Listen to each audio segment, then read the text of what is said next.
তুমি সুদ খাচ্ছ, শুকরের গোশত খাও, কারণ এটা হৃষ্টপুষ্ট বেশি। এটা কি খায়? ময়লা আবর্জনা খায়। তো সুদ যারা খায় তারা কিন্তু ময়লা আবর্জনাই খায়। তো আমি দুইটা নসিহত করলাম। একটা নসিহত কি, আমরা হারাম ছেড়ে দিব, হালাল গ্রহণ করব। সুদের সাথে কেউ সম্পর্ক রাখবেন না। যারা সুদ খায় তাদেরকে তাদের ঘরে প্রয়োজনে শুকর পাঠায় দিবেন। কি পাঠায় দিবেন? শুকর পাঠিয়ে দিবেন। তুমি সুদ খাচ্ছ, শুকরের গোশত খাও, কারণ এটা হৃষ্টপুষ্ট বেশি। একটা শুকর যেরকম হৃষ্টপুষ্ট থাকে, একটা গরু কিন্তু সেরকম হৃষ্টপুষ্ট থাকে না, ঠিক কিনা? এটা কি খায়? ময়লা আবর্জনা খায়। তো সুদ যারা খায় তারা কিন্তু ময়লা আবর্জনাই খায়। কি খায়? ময়লা আবর্জনাই খায়।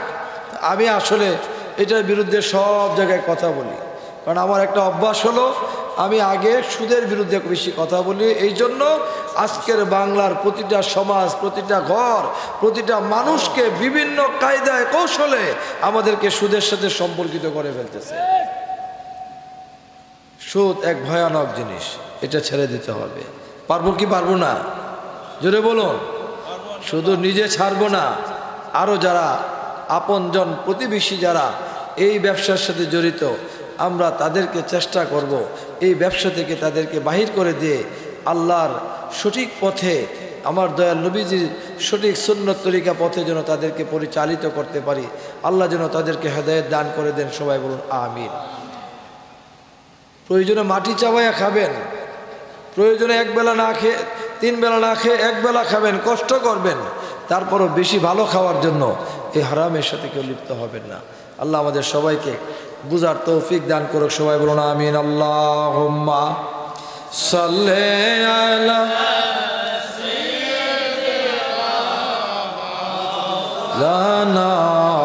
মুহাম্মাদ ওয়া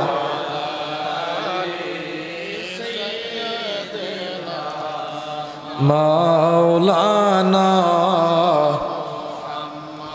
তুমি ভবে না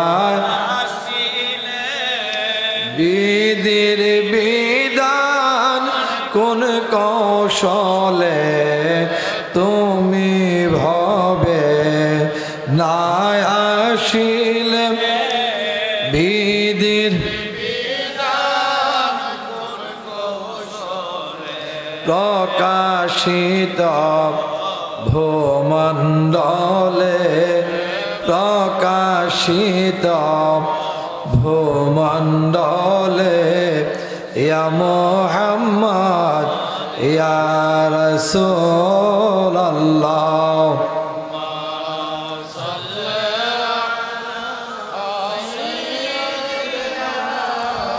মাওলানা মুহাম্মদ ওয়া